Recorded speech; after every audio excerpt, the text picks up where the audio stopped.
تو اس میں ایک یہ بھی ہوتا ہے کہ اگر کسی وجہ سے کوئی بندہ طلاق کہہ بیٹھتا ہے تو اس سے فوراً وہ ڈانگ سوٹا شروع ہو جاتا ہے، ناراضگی ناچاکی شروع ہو جاتی ہے، بندوقیں نکل آتی ہیں۔ بھئی ایک معاشرتی مسئلہ ہے، دو بندے اللہ کے نام پر جمع ہوئے، پہلے تو انہیں ضروری ہے کہ وہ اپنے اس جمع ہونے کو آخرت کی نظر سے دیکھیں کہ ہمیں اللہ کے نام پر ہم ایک دوسرے پر حلال ہیں اور ہمیں اس معاہدے کو بہرحال نبھانا چاہیے۔ خامیاں خوبیاں ہر انسان میں ہوتی ہیں۔ مجھ سے ایک دوست نے مشورہ کیا کہ میں چاہتا ہوں کہ بیوی کو طلاق دے دوں اور ایک اور شادی کروں۔ تو میں نے کہا بہت اچھی بات ہے، اگر نہیں گزار ہو سکتا طلاق دے دو، لیکن دوسری شادی کسی عورت سے نہ کرنا۔ کہنے لگا آپ نے عجیب بات کی، شادی عورت سے نہیں کروں گا، کس سے کروں گا؟ میں نے کہا عورت سے کرو گے تو لم سم ایسی وہ بھی ہوگی اس کی جس بات سے خفا ہو شاید اس میں یہ نہیں ہوگی، اس میں کوئی اور کمزوری ہوگی، وہ تمہیں زیادہ پریشان کرے گی۔ تو بجائے اس کے کہ ایک نیا تجربہ کرو، ایک نیا ساتھی بناؤ، اس میں پتہ نہیں کیا کمزوریاں ہوں، اس کی بجائے یار یہ جس کی سمجھ آ گئی ہے اسی کے ساتھ گزارا کر لو تو فائدے میں رہو گے۔ کیونکہ عورت آخر عورت ہے، انسان آخر انسان ہے، مرد میں بھی خوبیاں خامیاں ہوتی ہیں، عورتوں میں بھی خوبیاں ہمارے کتنے دوست احباب ہیں ہمارے ساتھ ذکر کرتے ہیں، ان میں خامیاں بھی ہمیں نظر بھی آتی ہیں، تو کیا انہیں ذکر سے روک دے؟ انسان ہے، اس میں خوبیاں بھی ہوتی ہیں خامیاں بھی ہوتی ہیں۔ ذکر ایک دوا ہے، اگر تھوڑی دوا سے ٹھیک نہیں ہوا تو انشاءاللہ زیادہ دوا سے ٹھیک ہو جائے گا، نہیں تو کم از کم صحت کے لیے علاج تو کر رہا ہے، اللہ یہی قبول کر لے گا اور آخرت میں اسے معاف کر دے گا۔ اور پھر یہ ہے کہ اگر اس چیز کا احساس کیا جائے اور میاں بیوی دونوں احساس کریں تو وہ کمزوریاں رفع بھی ہونے لگ جاتی ہیں، اللہ کریم کرم فرماتا ہے تو وہ رفع بھی ہونے لگ جاتی ہیں۔ دوسری شادی کی اجازت جو اسلام نے دی ہے وہ اس لیے نہیں دی کہ تماشا بنائے پھرو، بلکہ اتنی سخت شرط عائد کی ہے، فَانكِحُوا مَا طَابَ لَكُم مِّنَ النِّسَاءِ مَثْنَىٰ وَثُلَاثَ وَرُبَاعَ، تمہیں جو پسند ہو دو عورتوں سے شادی کرو، تین سے کرو، چار سے بیک وقت کر سکتے ہو۔ لیکن اگر تمہیں یہ ڈر ہو یخافا اللہ تعدلوا، اگر خطرہ یہ ہو کہ ان دو میں برابر انصاف نہیں کر سکوں گا، فواحدۃ، تو پھر ایک ہی کافی، پھر دوسری کی اجازت منسوخ ہو گئی۔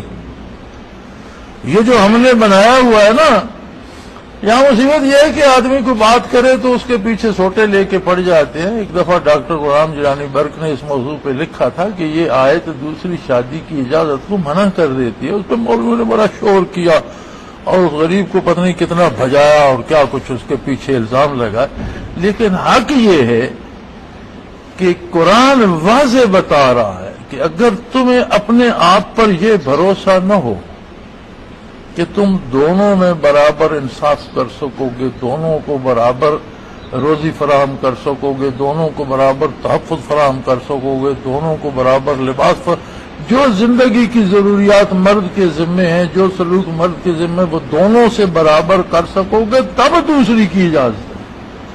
اور اگر یہ خطرہ ہو کہ میں دونوں کے برابر نہیں، یا ایک کو بھگا کر میں نے دوسری کرنی ہے، تو میرے قرآن کے مطابق تو ہمیں نظر آ رہا ہے کہ اس کی اجازت نہیں ہے۔ یخافا اللہ تعدلوا فواحدۃ، اور کیا ہوتا ہے قرآن تو کہتا ہے کہ اگر یہ خطرہ ہو کہ دونوں میں عدل نہیں کر سکو گے تو ایک ہی شادی کی اجازت ہے، پھر ایک ہی رکھو۔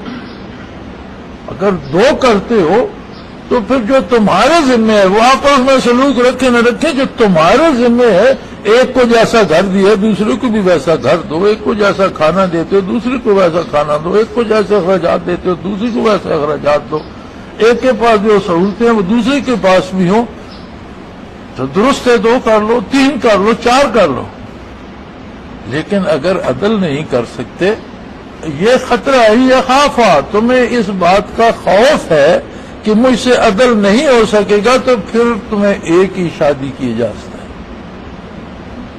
اس بات پہ پھر لوگ ناراض بھی ہو جاتے ہیں، لوگوں نے مزے سے کر رکھی ہوتی ہیں، ایک کو بھگا دیا ایک اور کر لی، دوسری کو بھگا دیا ایک اور کر لی، تیسری کو بھگا دیا، اور کو طلاق بھی نہیں دیتے کہ کم از کم پابند تو ہیں. اب یہ تو کوئی شرعی طریقہ نہیں ہے. اچھا ایک اور مسئلہ کھڑا ہو جاتا ہے کہ میاں بیوی میں ناشاکی ہو گئی, انہوں نے سمجھا کہ ہمارا آپس میں گزارا نہیں ہو سکتا, طلاق ہو گئی. اب ایک طلاق رجعی ہوتی ہے کہ اگر عدت کے اندر ان کی آپس میں صلح ہو جائے تو نکاح کی ضرورت بھی نہیں ہوتی. دو طلاقیں ہو جائیں, ان کی صلح ہو جائے تو نکاح کرنا پڑتا ہے. تین طلاقیں ہو جائے قصہ ختم ہو جاتا ہے. لیکن طلاق کا نام آتے ہی وہ لڑکی کے میکے والے بندوقیں نکال لیتے ہیں. عزت کا مسئلہ درمیان میں آ جاتا ہے. ہماری بیٹی کو یہ قرآن کریم فرماتا ہے وَإِذَا طَلَّقْتُمُ النِّسَاءَ, اگر تم کسی خاتون کو طلاق, اپنی بیوی کو طلاق دیتے ہو, فَبَلَغْنَ أَجَلَهُنَّ, اور اس کی عدت بھی گزر جاتی ہے. یہ دو طلاق تک ہے. فَلَا تَعْضُلُوهُنَّ أَن يَنكِحْنَ أَزْوَاجَهُنَّ, تو اگر میاں بیوی کی صلح ہوتی ہے اور وہ آپس میں نکاح کرنا چاہتا تو اسے آن کا مسئلہ نہ بنا. اب اس کے بھائی یا اس کے کنبے یا اس کے خاندان والے, کل اس نے طلاق دی, آج تم ہمارا ناک کاٹتی ہو. اللہ فرماتا ہے تمہاری ناک اللہ کے دین سے عام نہیں ہے. تمہاری ناک کیا ہے, تمہاری آنر کیا ہے, تمہاری عزت, تمہاری آبرو کیا, تمہاری عزت, تمہاری آبرو اللہ کا دین ہے.